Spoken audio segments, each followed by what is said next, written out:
All right. So I've got Luca here.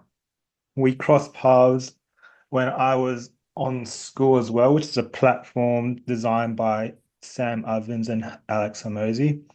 And there's so many iterations with your community, but I first joined your community when it was called Evolutionaires, but it's now called something different. But just to give you guys a bit of a recap, if you don't know who Luca is, he's a 17-year-old guy from the Netherlands, hustling really hard in online space, and he's now in the Skool games trying to win it. But uh, I just want you to introduce yourself, Luca, and tell the audience why are you doing what you're doing and what made you want to join Skool in the first place? Yeah, that's a very good question. Well, my name is Luca, as you said. I'm a 17-year-old dropout, and right now I'm helping coaches monetize and scale their business, especially coaches with a little bit of a bigger audience, scale their business so they can book 50 sales calls every single month. Yeah, man, as you said, like I changed my Skool community a lot just because I wanted to only attract these coaches, right? The reason I'm on Skool right now is honestly because I think it's just too big of an opportunity. I mean, we met through Skool, right? If it weren't because of Skool, we wouldn't be in this call right now. People wouldn't watch this video if it wasn't because of Skool. So what I think the power of Skool is that you first of all can really network with people. There's a big audience on Skool that literally they're ready to buy. Like people on Skool, they want to buy, they want to learn, they want to educate themselves. I think also Skool is a very amazing platform because you have everything at once. If you can create a community, you can add group calls in there, you can add courses in there, you can add posts in there. You can literally add everything in there that you want. I feel like it's basically a email list on steroids. And then for the paid group, you have a community.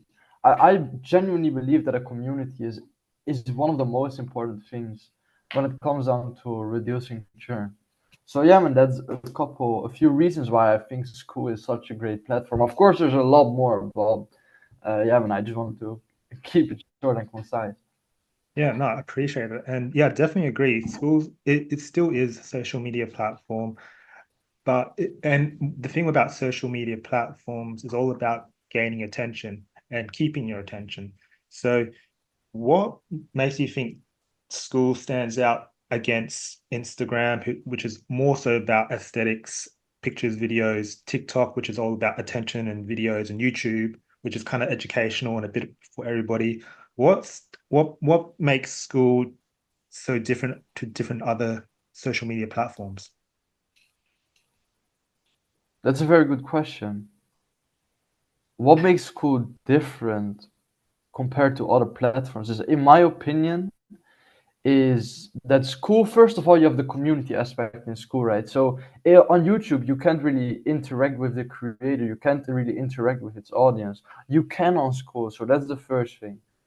The second thing is I think Skool is way more based off of education. So if you want to learn how to make money, there's so many free courses on Skool that you can just watch, and those are like very valuable as well. Now, you don't really have this on TikTok or Instagram, or even you can compare Skool to Discord as well.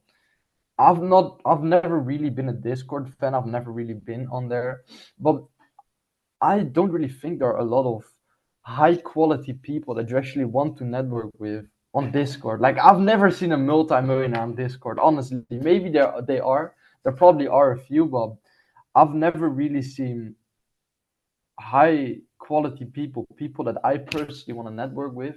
I've never seen them on Discord, or they are on Facebook, but I feel like Facebook has way more older people, and Skool is very much more of a younger generation as well. It's a lot of, yeah, just a lot of different people, a lot of different people from different races, backgrounds. I don't know, genders, ages. There's everybody is on Skool. So yeah, man, that's what I like about Skool as well. Yeah, it's definitely a mixed crowd, and I do definitely agree with you. People who are on School, They're finding the different types of niches. The big one is always business and how to generate money, but there's so many other different types of niches and different industries trying to interact with school and creating a community. And yeah, you touched on it before. It's definitely a bit of a different format when it comes to consuming and staying on the platform. You're right. With YouTube and business, it's all about having that guru and then them giving you educational content, free value, or just telling you what to do, or even selling a product. But the thing about school, if you're more than happy to go a bit more deeper, there's a different kind of system, especially if it's not really like the guru that reaches out to their thousands of audience, because the difference about a community is that you don't really need a guru because you've got a community to interact with. And pretty much if you've got an active community, the argument is that it's actually better than having a guru. But if you could expand on that a bit more, especially with your free community and your paid community. Yeah, that's I really like the point that you're making. I would say there's a reason people join your community, right? They need to join because of the expert. I think Russell Brunson has a saying where he says, "People join because of the expert, and they stay because of the community." And I completely agree with this. I think you need to have a great offer. This is how I see it. You need to have a great offer to hook people in, to get people in the door. And then that's like what you sell. You sell this offer because if you just say, "Oh yeah, I sell a community and you can just help each other out," I feel like first of all, people heard that more often on Skool because everybody that has a Skool community is providing that. But second of all, I don't really think you can sell $1,000 community where people are like, "Oh yeah, we're just coaches helping each other out" or something like that. So even though it would probably be worth it, just because of the network opportunities, the value that everybody is sharing, it's probably worth it. But people just don't join because of that. So you need to analyze and think, all right, what are the things that people want, and then you just give those things to people, and then you ask yourself, all right, what is the things that people need, and what keeps people in the door, what reduces churn, and that's the community. I would say community is very valuable, but people join because of what you give, if that makes sense. Yeah, I totally agree. I recently bought a high ticket sales course early in March, and it was pretty much laid out the same as the Skool platform, except for it was on Discord, and essentially you get video content, which is educational. You go through that, but the whole purpose of me going into like a mentorship program is you're getting that one-on-one with the coach or the mentor, and that's what they've got set up with the calendar in the Skool community. You can have there's actually they call them classes, which is essentially like going to class, but you, as you said, you're learning more online than anything else. And the most important thing is the community, is where you try to meet like-minded people, which is the most important part. And I think that's why how people tend to learn versus by themselves. But if you can actually uh, expand on, you were saying at the start, like you're a dropout, but you're still learning online. So what made you drop out of school, and why are you consuming information and knowledge online? Yeah, that's a good question. I would say when I started business when I was 13, I tried a lot of different things. I tried just seven different business models, right? And none of them really worked. And then I started learning online about, all right, how can I improve my business and all these different things.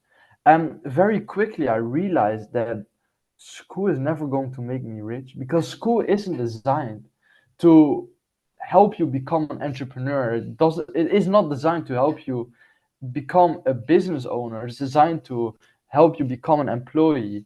Even if you can go into a lot of conspiracy theories and all that stuff, I believe that the people that are really, really, really rich, they want to keep their businesses for themselves, right? They why would they want competition? There's a saying from Rockefeller that says, "I don't want a nation of thinkers. I want a nation of workers."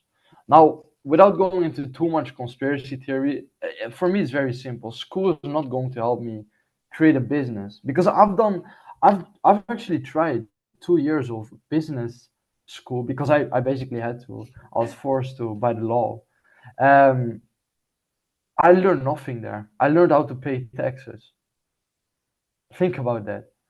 I was in business school and I learned how to pay taxes. I want to learn how to get money in my bank, bro. Like I don't understand what you're trying to teach me. You're teaching me how to set up some like weird analysis or some weird shit.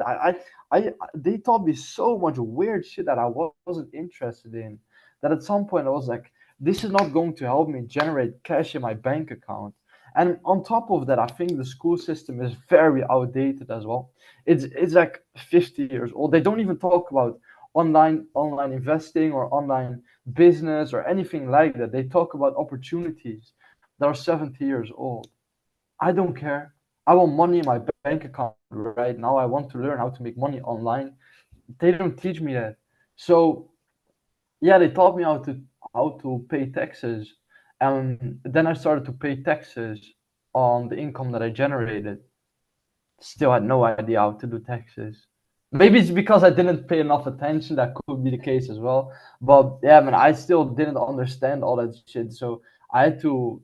It took me like 5 to 10 hours to understand how to pay taxes. It was a complete mess. But yeah, man, I just realized that school is not going to teach me how to get rich. So I was like, I might as well drop out.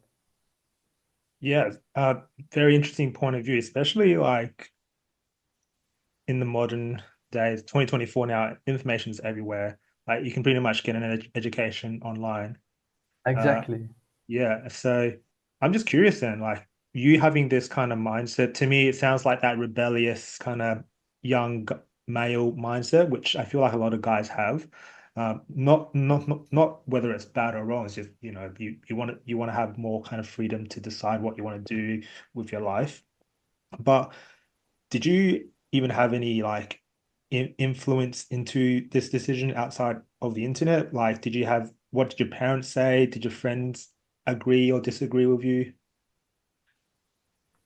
Yeah, good question. I would say I never ever told anybody that I was going to drop out. Never.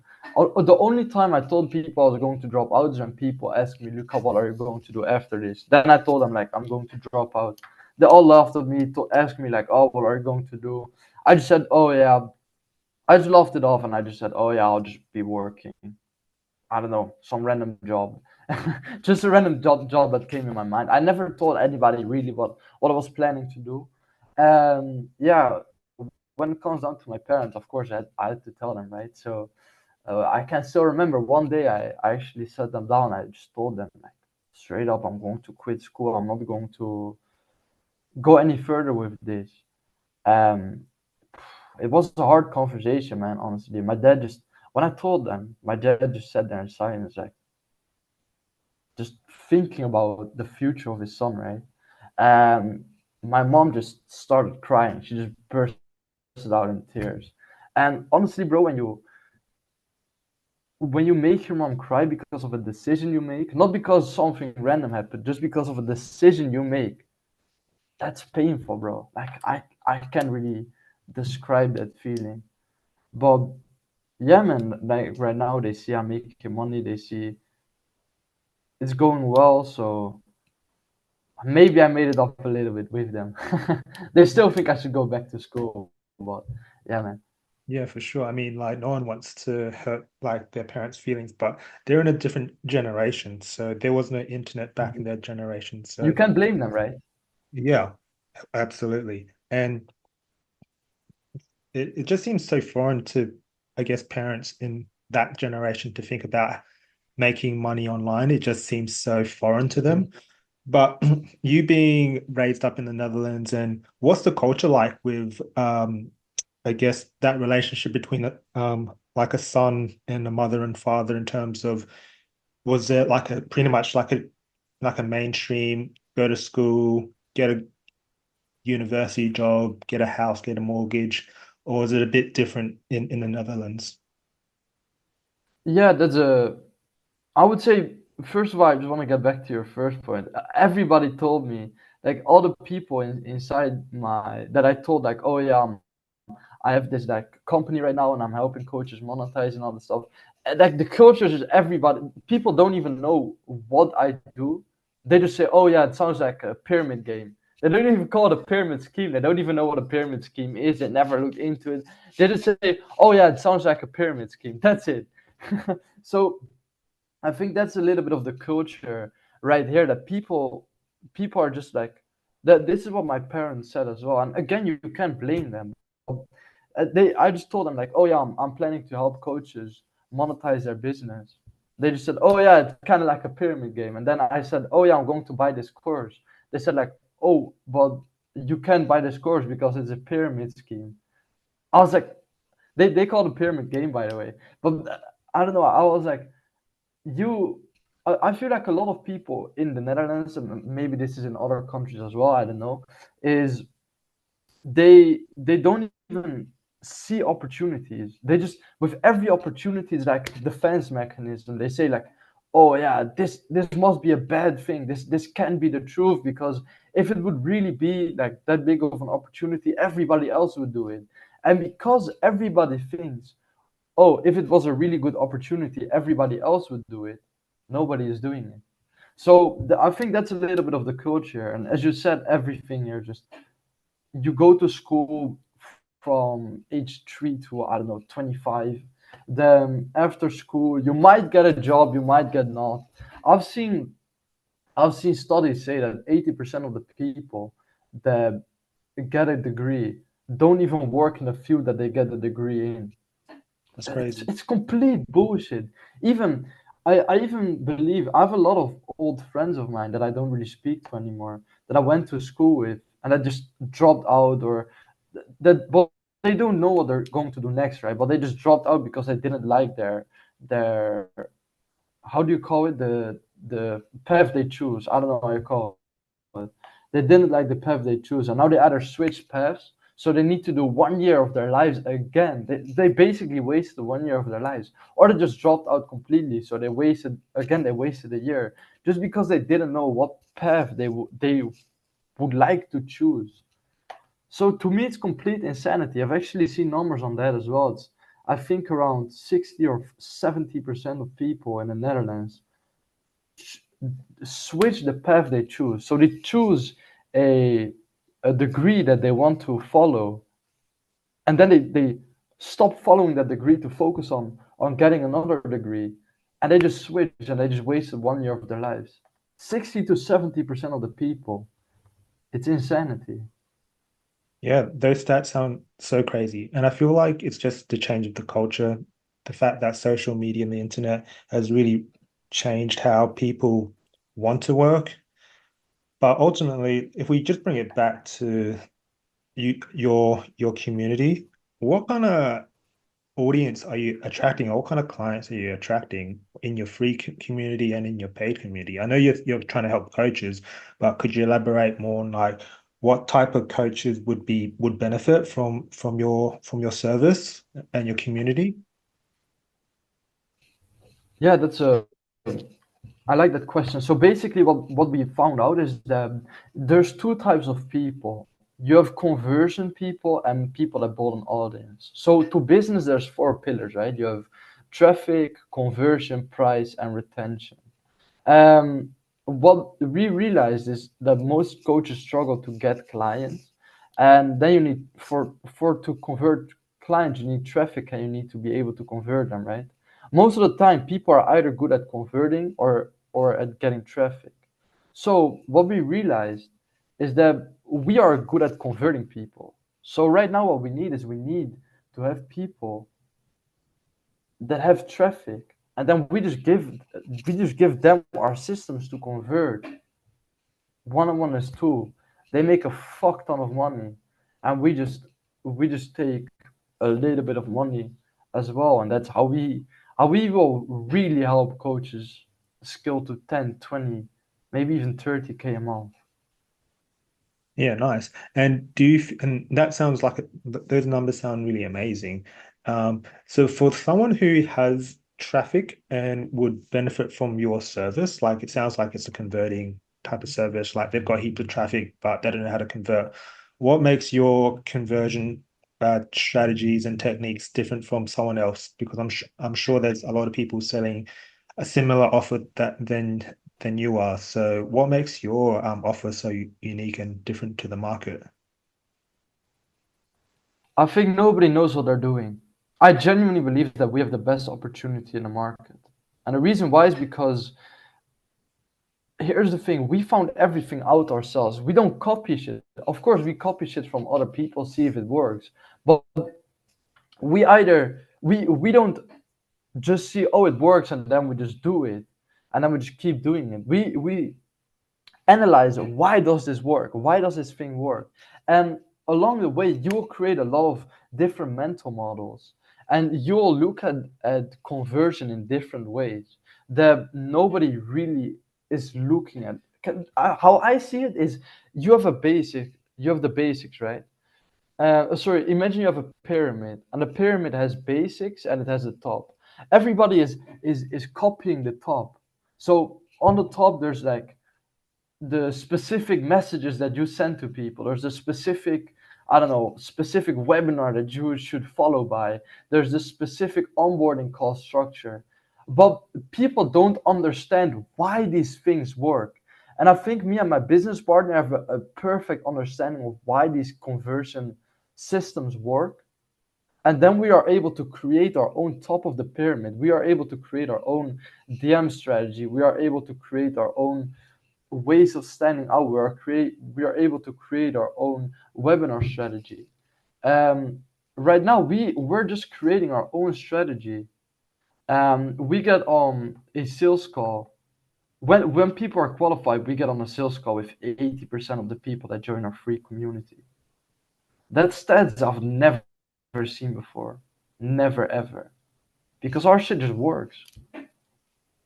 So that's so interesting to hear because a lot of the time I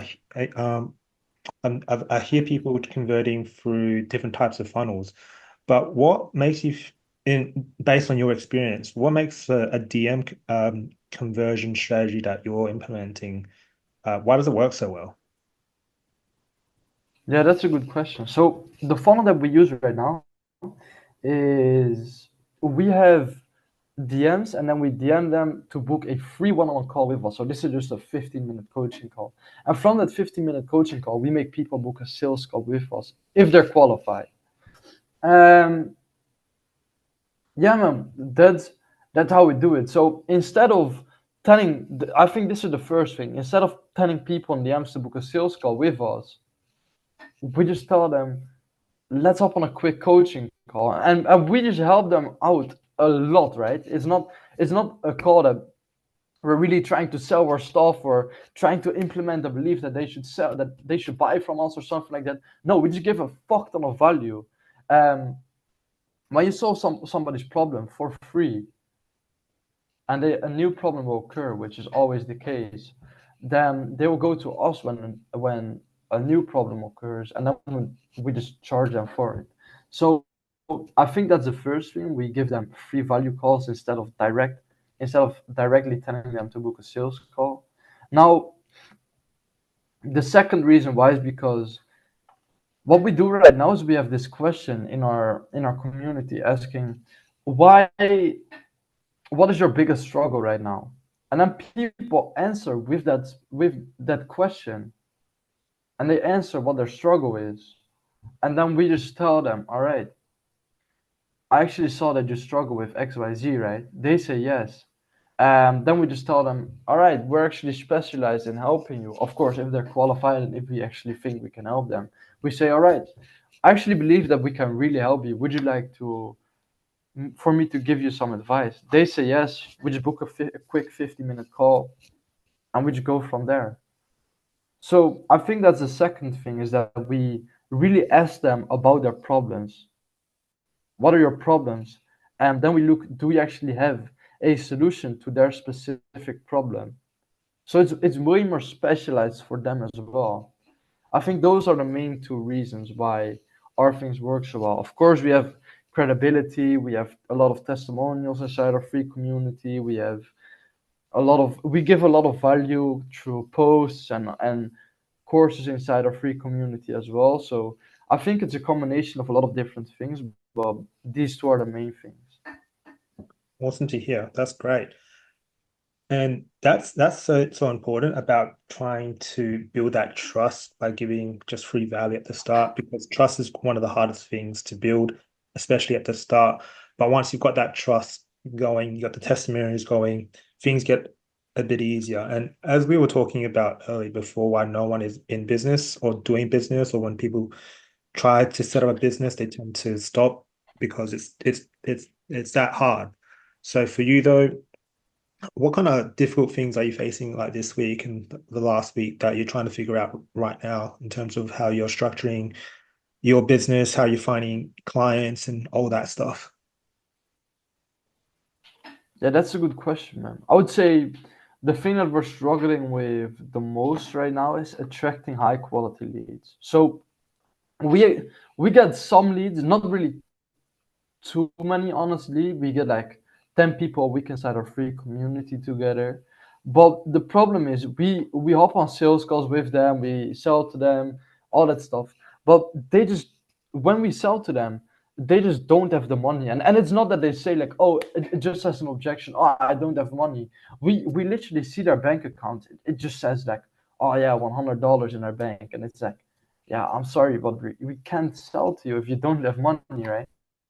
So yeah, a lot of people don't have money right now. So we're, right now we're going to experiment with different ways to find qualified leads.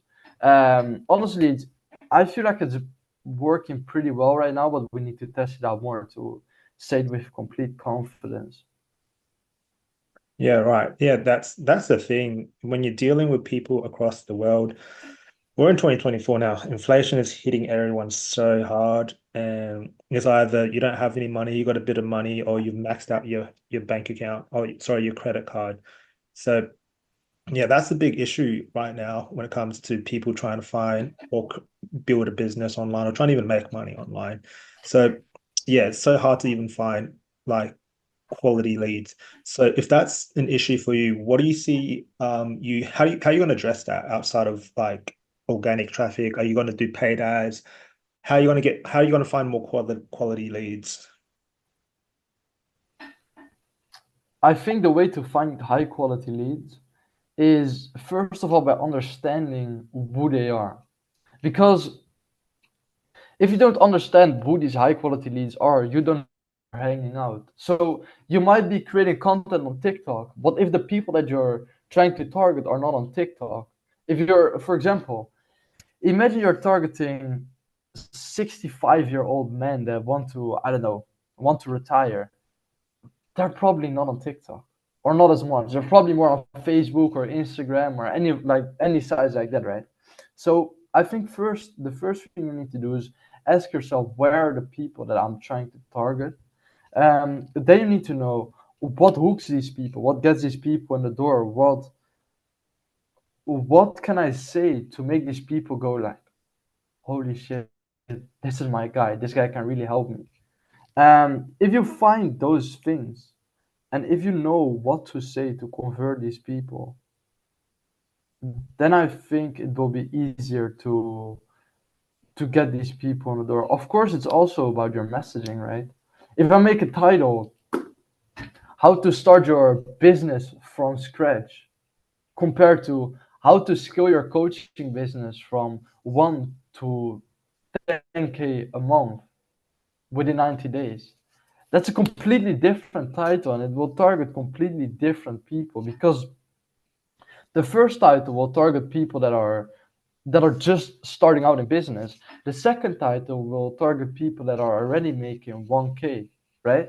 And I want to scale to 10K. So that's the difference. Does it make sense? Yeah, I feel it all comes back down to what the market wants and how sophisticated the market is. So, as you said, if you have just a basic claim or basic offer, it might have worked maybe 5, 10 years ago. But as people just keep flooding into the market, people are just giving and blasting offers that are generic. They become more generic, and then it becomes saturated. And there's nothing wrong with a market that's saturated. You just have to be more sophisticated because if the market's sophisticated and you're not sophisticated enough, then they're gonna say no. So for you though, when you're trying to attract like quality leads and quality clients, what platform are you using? Are you using Skool? Are you going elsewhere, or where are you finding these coaches from? Right now we're everywhere. um, like I can look it up right now, but sometimes I just forget on which platforms I'm on, right? Because I'm on Twitter, LinkedIn, YouTube, Instagram, TikTok, School. What else? Well, I just forget about probably a few. But if you name a platform, I don't even know if I said about YouTube. If you can name a platform, I'm probably on there. If there's clients in my niche, of course, Facebook and stuff. I feel like that's too old people. But if you can name a platform where I can find clients, I'm on there, right in their face. Yeah, that's definitely an interesting point. There's two different schools of thought there. A lot of people tend to focus on one platform because you can repurpose content. What I mean by that is Exactly. you can have a short form on TikTok that it will deliver because it or just organic traffic in TikTok just goes crazy versus if you're on LinkedIn, they're a bit more sophisticated. They're more like B2B kind of offers, more SaaS founders, venture capitalists. But for you, why are you picking old your by picking all the platforms and not focusing on one? Because there's an argument to be said that just focus on one, but you're going for all of them. Where's the thought process behind that? Yeah, no, definitely. And I understand where that argument is coming from because it's essentialism, right? However, what I'm doing right now is I'm scripting it. Like my process of creating a video is has improved a lot. Like the back in the day, I just used to grab a camera, think about a topic that I want to record a video on, and I just press record and I upload it on YouTube. Now, right now, my videos are way more. There's a lot more pre-production, so I'm really thinking long about the ideas. I'm really thinking long about the scripting. I'm editing the videos. I'm doing a lot of different things before I upload it, right? So that being said, when right now I script my videos. So when I script a video, I might as well just put that script in some random Skool communities. I might as well put that script on an article on LinkedIn. I might as well put that script, package it up in Twitter content. Um, that takes me like 30 minutes, but it gets me so many more eyeballs compared to when I just make a YouTube video. So that script that I'm using for my YouTube video, right now I'm putting that on Skool pages, I'm putting that on LinkedIn, I'm putting that on Twitter. So it's not that I create content for every specific platform. I just repurpose it. That's it. So then I post that on YouTube. Then I don't know, I create a 7 minute YouTube video. That 7 minute YouTube video, I can create, I don't know, three shorts from that. Those three shorts are going on my Instagram, my TikTok, and YouTube shorts. And maybe I'll even put one on Twitter or LinkedIn as well. That's it. That's all repurposed content. And it takes me a few hours extra, but it generates me so many more eyeballs. Yeah, nice. And yeah, everyone's got their unique angle when it comes to getting customers, getting leads, whether it's organic content creation, cold outreach, or even just paid ads. The whole purpose of keeping a business alive is just having that constant influx of leads coming in and trying to convert, which is what you're doing. But if you could just share what is a client's experience like from start to finish with what you're providing them with, helping their business with conversions? What were they at before they met you? What are they like during the process? And then what are they like afterwards? Like what's the whole, you know, A to Z process like when someone's trying to work with you?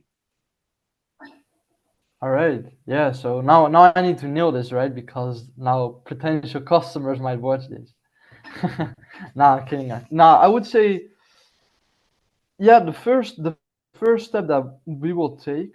So we have a four-step system right now. The first most important step that we take is just setting up your business. So what we realize is that a lot of people don't even understand their business.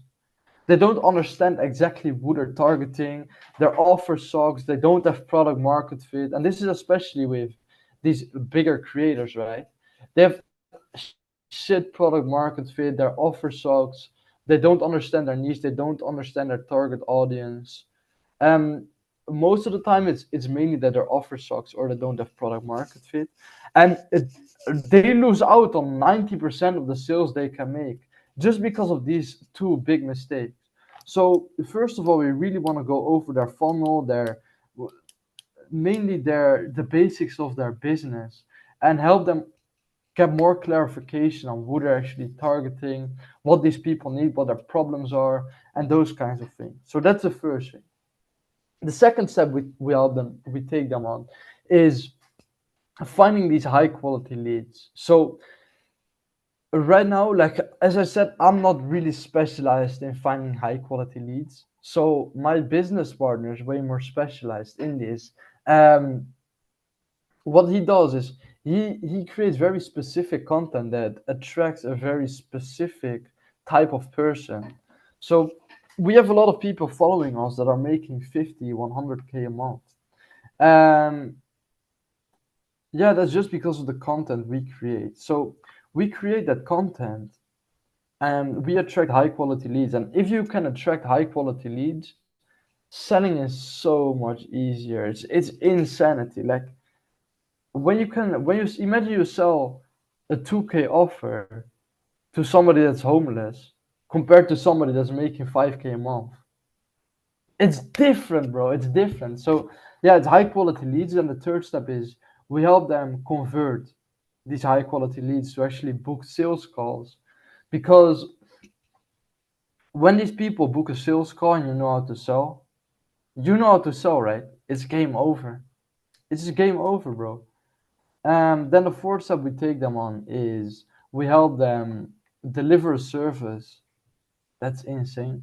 Because if you can deliver a service that's actually very good, that's high quality, then you not only will get client success results that you can manage on social media, you'll also get referrals. So you'll get more leads, more highly qualified leads. And right now you have the systems to convert people. So you will get high quality leads that you can convert.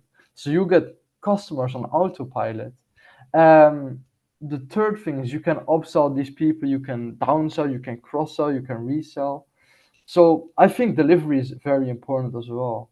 Yeah, man. Then those referrals that you get refer new people, and it just becomes a flywheel on its own. So I think that's very powerful. So those are the four steps that we take our customers on right now. Awesome. That sounds like a very systematic approach. And I do want to appreciate your time, but we'll just ask you one last question. So, what is your day-to-day like? I know you've set time just to talk to me today, but how are you structuring your whole entire day from the moment you wake up to the moment you go to bed? Like, what does your day look like in terms of trying to stay focused, stay productive, and what else are you doing outside of your business ventures? Yeah, that's a good question. So right now, this is what my routine looks like. I wake up, I wash myself, like I just do some like hygiene stuff. Um, I just get to work. It's that simple. I do nothing. I don't really have a morning routine, no bullshit, no nothing. I just wake up and I work. The first few hours of my day, I just work on the thing that is the most important, on the thing that needs to be done. Um, After that, I don't really have a specific planning. I just work for like 4 hours straight. After I work, I might eat something. I might go to the gym. I might have calls. It's different per day, right? So What I do is I plan my days one day in advance. So then at the end of every day, at the when it's like 10 p.m. or something like that, then I just write down what I want to do for the next day. I write my entire planning down for the next day, so I know what I will be doing the day that I wake from the moment I wake up, basically. But this differentiates per day because my planning per day is different. One day I got kickboxing. One day I have a call with clients at a specific time. One day I really need to learn something that is really important and I need to know right now. So then I will be more focused on learning.